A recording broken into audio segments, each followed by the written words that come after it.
Sa ibang balita, sinabi ni Senate Blue Ribbon Chairperson Senator Panfilo Lacson na posibleng may organized group sa likod ng flood control anomaly. Kaugnay niya, nais din malaman ng senador kung may ghost projects na napaloob sa tinatawag na allocable funds. Si Bernard Ferrer sa sentro ng balita. Planong imbestigahan ng Senate Blue Ribbon Committee ang allocable funds ng Department of Public Works and Highways o DPWH. Ayon kay Senate President Pro Tempore at Blue Ribbon Committee Chairman Panfilo Ping Lacson, sinusuri na nila ang mga ebidensyang isinumite ni dating DPWH Undersecretary for Planning and Public-Private Partnership Maria Catalina Cabral. Yung projects na yon may listahan. Gusto naming malaman, baka mayroong ghost doon, yun ang mali, yun ang illegal, yun ang criminal. So, sir, senators and congressmen po ito? Yeah, both.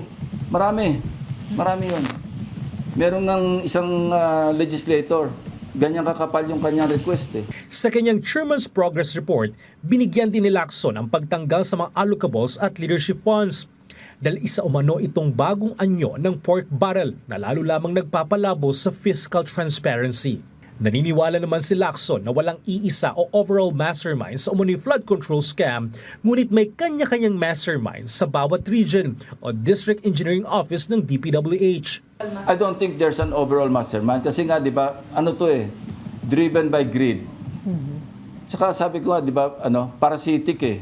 Merong organized na grupo pero within a certain agency, within a certain district engineering office like the Bulacan. Yun, talaga sindikato yun. Itinanggi ni Lacson ang pahayag ni dating Ilocos Sur Governor Luis Chavez Singson na alam niya kung sinong nasa likod ng umano'y flood control scam. I'm not Superman. Asa lang ako sa mga resource persons. Hindi ko alam kung sino mastermind. No? I think that's speculative.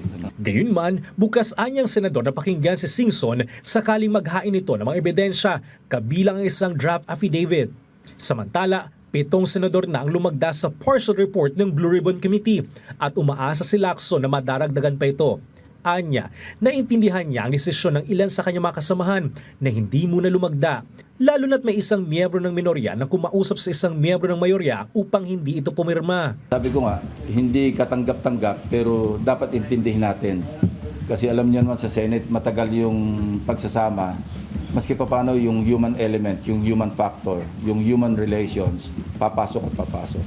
Inihahanda na rin ni Lacson ang transmittal letter para sa Office of the Ombudsman upang maisumite ang lahat ng ebidensya, kabilang ang mga dokumento, testimonya at transcripts of stenographic notes o TSN.